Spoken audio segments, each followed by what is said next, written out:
Amém, irmãos? Glória a Jesus. Evangelho de João, capítulo 14.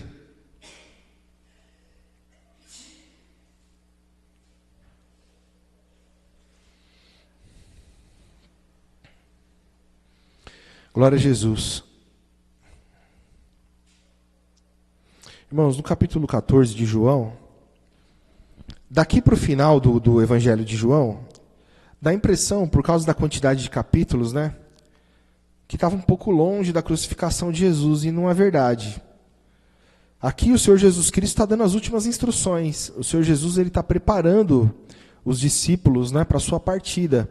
Então ele começa, já no capítulo 13, a falar das tribulações que haveriam de vir sobre a igreja, as perseguições, o que ele iria viver, o que ele iria passar naqueles dias. Estava preparando a igreja. Ele começa no verso 1, não se turbe o vosso coração. Credes em Deus, crede também em mim. Na casa do meu pai há muitas moradas. Se não fosse assim, eu vou-lhe teria dito, vou preparar-vos lugar. E quando eu for e vos preparar lugar, virei outra vez e vos levarei para mim mesmo, para que onde eu estiver estejais vós também. Então veja, o Senhor Jesus ele não está prometendo solucionar problemas pessoais. Ele está dando esperança futura. Ele está fazendo os discípulos dele, os apóstolos de Jesus, lembrar-se que ele foi preparar lugar, moradas espirituais para todos nós. Irmãos, nesse momento aqui, o Senhor Jesus já tinha feito muitos milagres. Já tinha transformado a água em vinho, multiplicado pães e peixes. O Senhor Jesus Cristo tinha libertado muitos enfermos, cegos, coxos. O Senhor Jesus já tinha ressuscitado Lázaro. Então a obra, nesse momento aqui, o poder de Deus já tinha sido manifesto. Então o Senhor Jesus ele começa a falar então da esperança. Começa a preparar a igreja para as dificuldades, E ele diz assim, verso 3, e quando eu for e vos preparar lugar, virei outra vez e vos levarei para mim mesmo, para que onde eu estiver estejais vós também. E mesmo vós sabeis para onde eu vou e conheceis o caminho. Então o Senhor Jesus, ele fala algo que é uma verdade, eles sabiam mesmo, conheciam o caminho, mas eles não sabiam que sabiam. Então eles perguntam, verso 5, disse-lhe Tomé, Senhor, nós não sabemos para onde vais e como podemos saber o caminho? E disse-lhe Jesus, eu sou o caminho, a verdade e a vida. Ninguém vem ao Pai, senão por mim. Se vós me conhecesseis a mim, também conheceríeis a meu Pai. E desde agora o conheceis e o tendes? Então ele está falando de si mesmo. Olha, sabe como que vocês sabem o caminho? Porque eu sou o caminho. O que eu ensinei, a palavra que eu preguei, os mandamentos que eu dei, isso é o caminho. Ninguém vem ao Pai, não é ninguém vai ao Pai, ninguém vem, porque Ele e o Pai são um. Então veja, às vezes a gente fica inseguro, E aqui eles estavam sem entendimento ainda, obviamente, não tinha compreendido ainda, mas fica claro pelas palavras, que o Senhor Jesus Cristo aponta para ele, para a sua palavra, para o seu evangelho, Sigam esse caminho da minha palavra, do meu evangelho. Verso 8, e disse-lhe, pois, Felipe, Senhor, mostra-nos o Pai, o que nos basta. Vamos ficar satisfeitos, Senhor, mostra só o Pai. Deixa a gente conhecer o Pai. Por que isso? Porque eles perceberam que Jesus Cristo falava do Pai que ninguém conhecia. Então eles queriam conhecer. Até então eles conheciam um Senhor que apareceu muitas vezes para Abraão, para Moisés, muitas vezes. Mas esse aqui não, esse é o Pai de Jesus. O Deus verdadeiro e a vida eterna. E Felipe disse, eu quero ver Ele. Eu vou ficar satisfeito, vai ser suficiente para mim. Disse-lhe Jesus, estou há tanto tempo convosco e não me tendes conhecido, Felipe. Quem me vê a mim, vê o Pai. Como dizes tu, mostra-nos o Pai? Não crês tu que eu estou no Pai e o Pai está em mim? As palavras que eu vos digo, não as digo de mim mesmo, mas o Pai que está em mim é quem faz. Então ele está dizendo, você está falando comigo, você está falando com o Pai. O que sai da minha boca não é desse homem, esse homem aqui. Eu estou ungido pelo Pai. O que eu falo não é minhas palavras desse homem que vocês veem e tocam, mas a palavra que sai de mim é a palavra do Pai. Vocês estão falando com o Pai, não é? É isso que o Senhor Jesus está dizendo. Verso 11, crede-me que estou no Pai e o Pai está em mim. Crede ao menos por causa das mesmas obras. Então, eles conheceram muitas obras de Jesus. Eles viram o Senhor Jesus fazer muitas obras e falaram, e o Senhor Jesus fala para eles, olha, creia que eu estou no Pai e o Pai está em mim.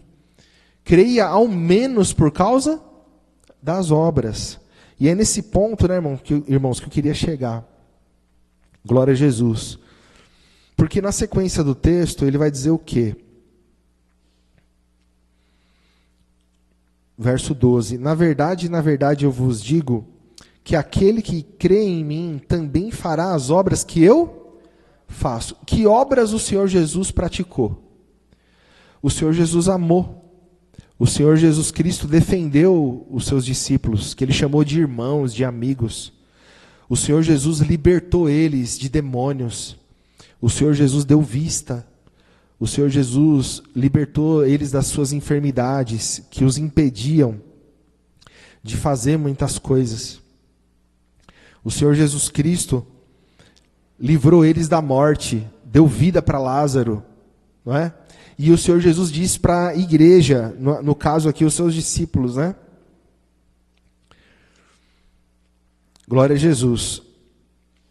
Aquele que crê em mim também fará as obras que eu faço, e fará maiores do que essas, porque eu vou para o meu Pai. Então ele conclui, porque eu vou para o meu? Parece não fazer sentido nesse momento, essa conclusão. Vamos ler de novo o verso 12, ó. Na verdade, vos digo que aquele que crê em mim também fará as obras que eu faço, e as fará maiores do que essas, porque eu vou para o meu Pai.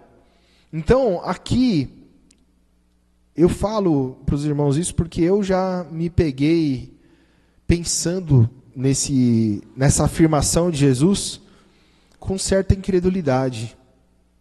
Então quer dizer que nós daremos vida aos mortos, ressuscitaremos morto, daremos vista aos cegos, expulsaremos demônios, libertaremos os enfermos, não é isso? Por quê? Porque o Senhor Jesus falou que nós faremos obras maiores do que essa. Então, não é só isso, é ainda mais do que? Mais do que isso. Então, a tendência, quando a gente não tem entendimento, é acreditar que eu preciso ver grandes milagres com os meus olhos e praticar, e ver essas coisas acontecendo dentro da igreja, porque está escrito, né? Mas o Senhor Jesus Cristo, ele falava espiritualmente. Ele realmente fez muitas obras.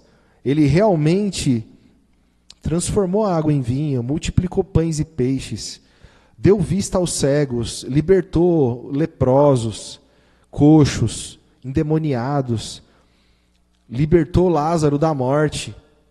Não é isso? Glória a Jesus.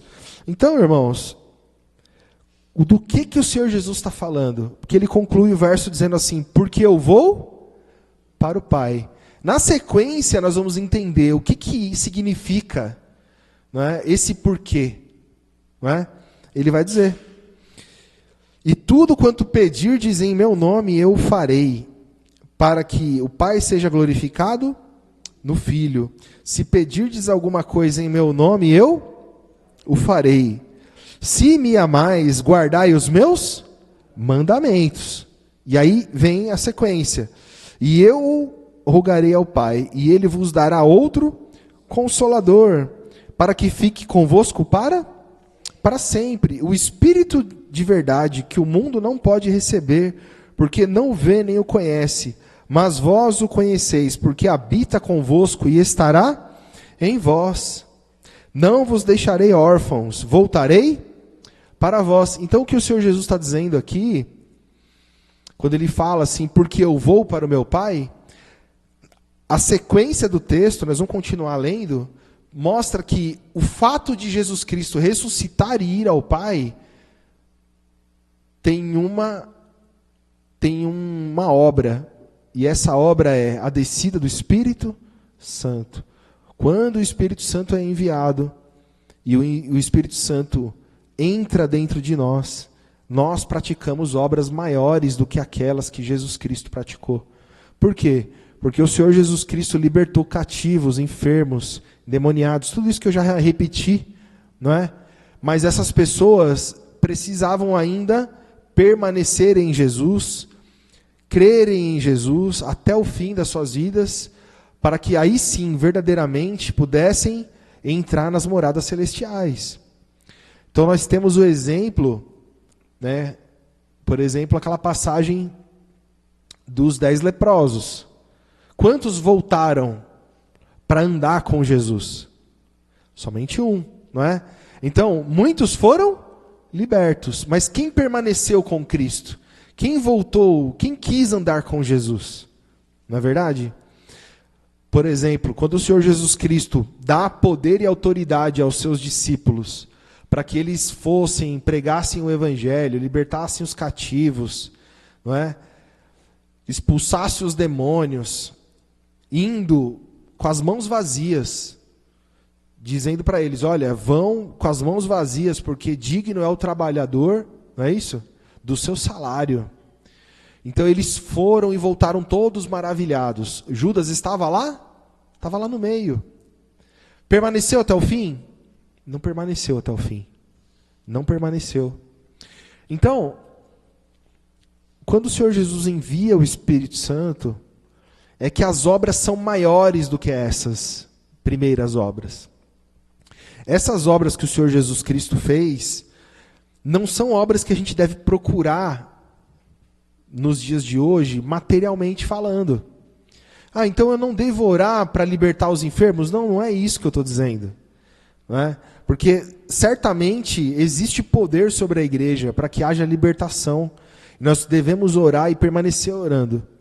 Mas o que o Senhor Jesus Cristo disse é que Ele faria as obras espirituais, por isso que elas são maiores do que aquelas. Por quê? Porque Ele voltaria ao Pai. E o resultado disso é que o Espírito Santo seria enviado. Então vamos continuar lendo, ó. Eu li o 18, ó. Não vos deixarei órfãos, voltarei para vós. Ainda um pouco, e o mundo não me verá mais. Mas vós me vereis, porque eu vivo e vós? O que é isso? Espírito Santo. Porque o mundo não crê em Jesus. Mas aquele que crê em Jesus guarda os seus mandamentos. E quando você crê em Jesus, conhece a palavra, crê no Evangelho, guarda os mandamentos, o que acontece?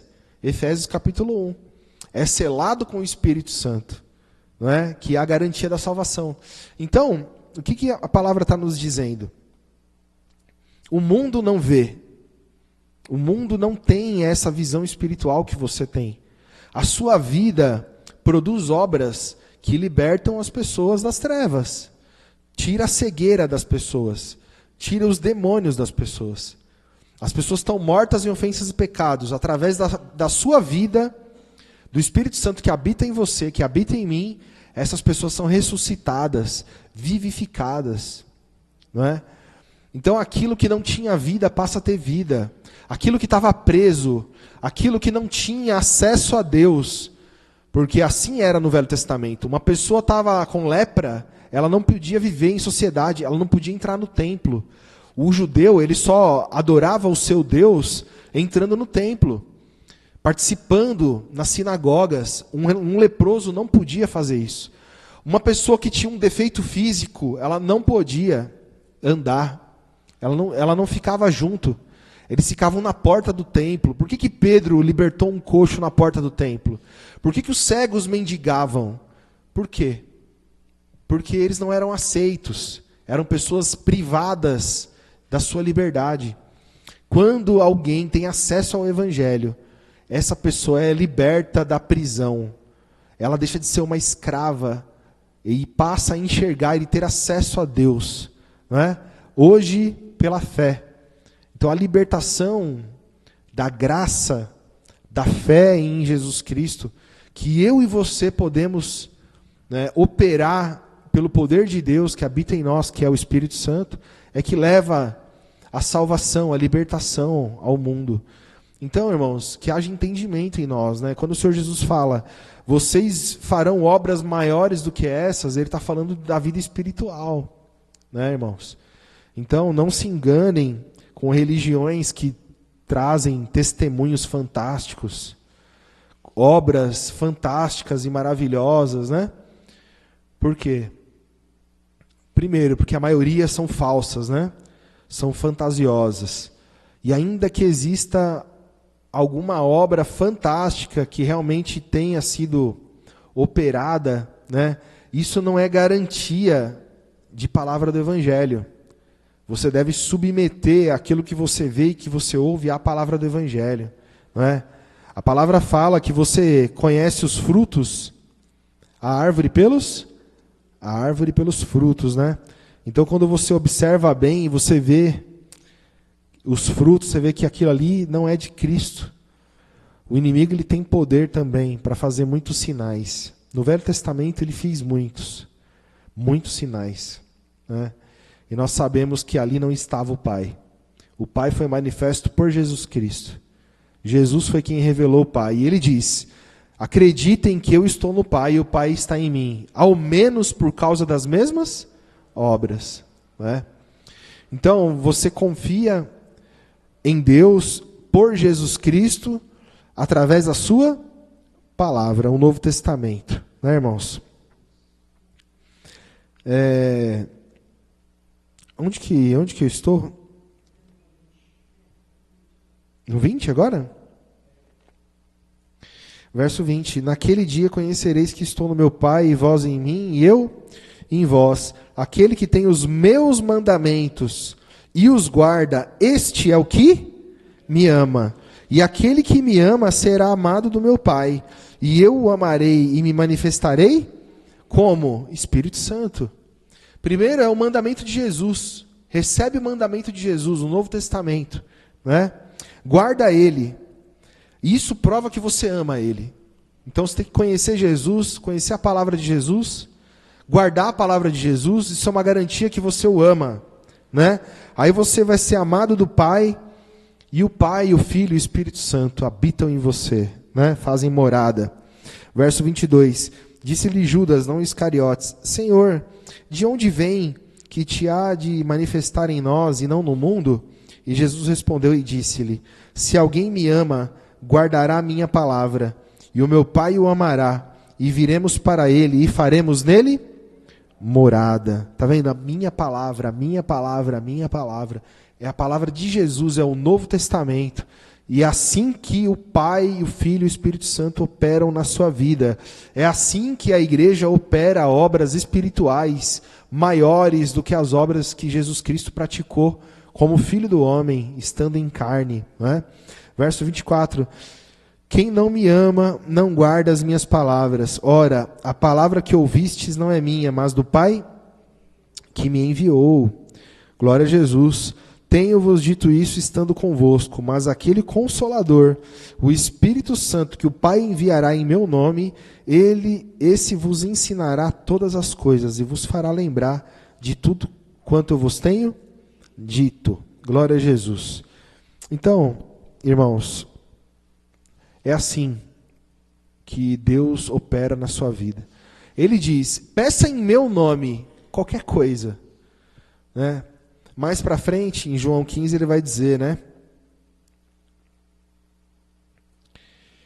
Glória a Jesus. Ele vai dizer que se você guardar a palavra dele, né? Se a minha palavra estiver em vós, não é isso? Pedirei tudo o que quiseres e vos será feito.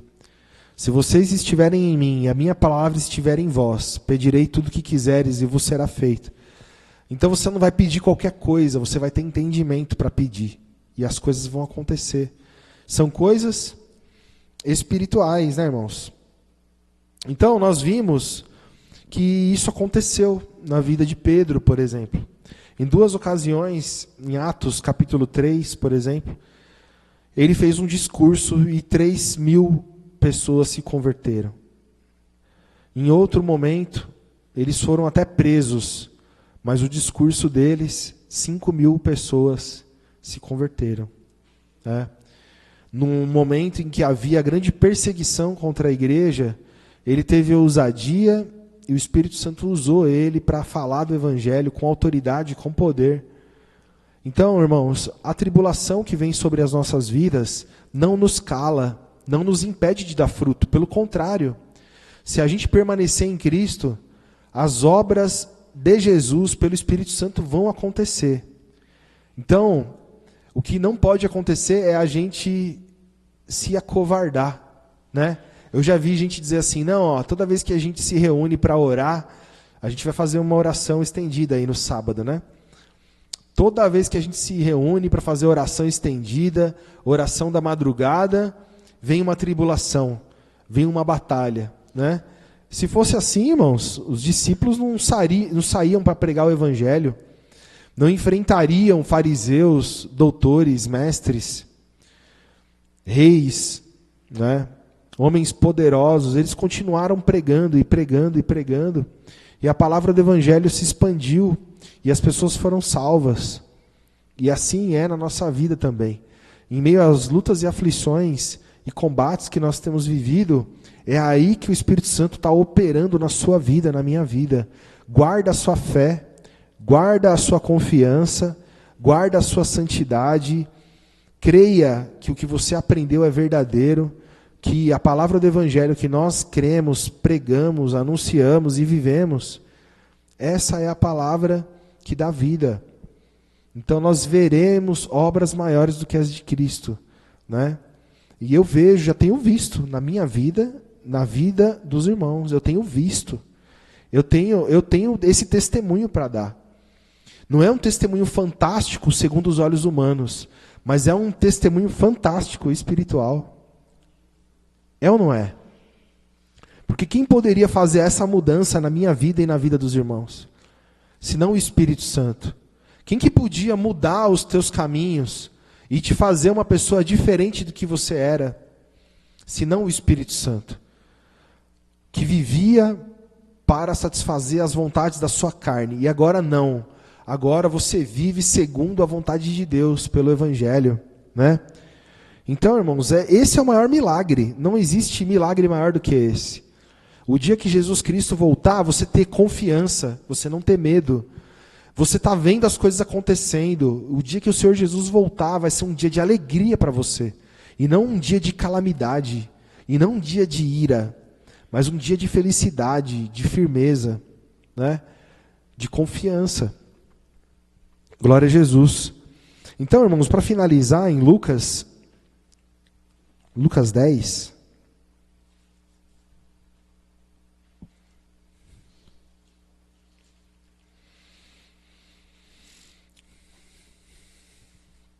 Verso 17.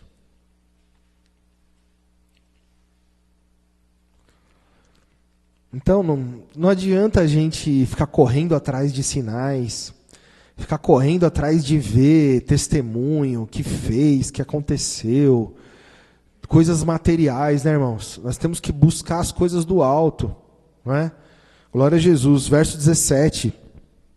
Lucas capítulo 10, verso 17.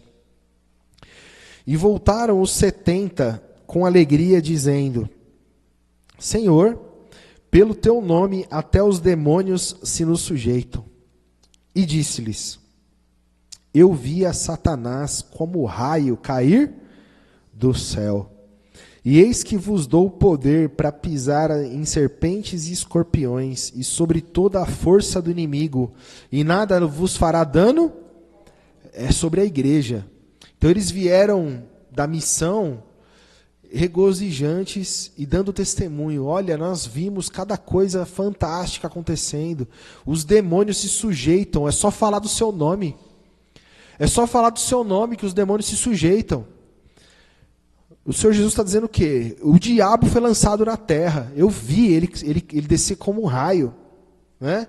Eu dou autoridade para vocês pisar serpentes e escorpiões. Está falando do quê? Isso são hostes espirituais, poderes espirituais. Na figura do quê? De animais peçonhentos, animais venenosos que matam, né? Então a figura é que existe uma batalha espiritual, uma batalha muito grande. E ele vai dizer o que na sequência? Verso 20. Mas não vos alegreis, porque se vos sujeitam os espíritos. Alegrai-vos antes, por estarem os vossos nomes escritos nos céus. Né? Então, o que acontece muitas vezes é que as pessoas ficam procurando sinais, prodígios e maravilhas e não cuidam do principal, que é permanecer vivo espiritualmente. Né? Creia que eu estou no Pai, creia ao menos por causa das mesmas obras.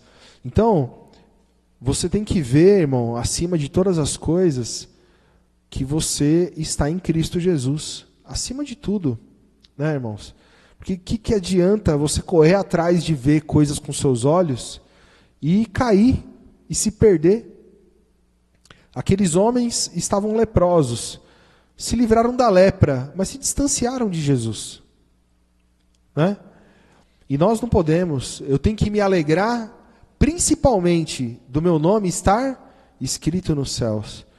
E isso eu tenho certeza permanecendo no Evangelho, vendo o Espírito Santo falar dentro de mim e me fazer permanecer em santidade, em comunhão com a igreja, unido e ligado ao corpo de Cristo, pelo amor principalmente, mas claro, também pela ceia, renovando a cada ceia os meus votos de que eu estou conectado no corpo, né, irmãos?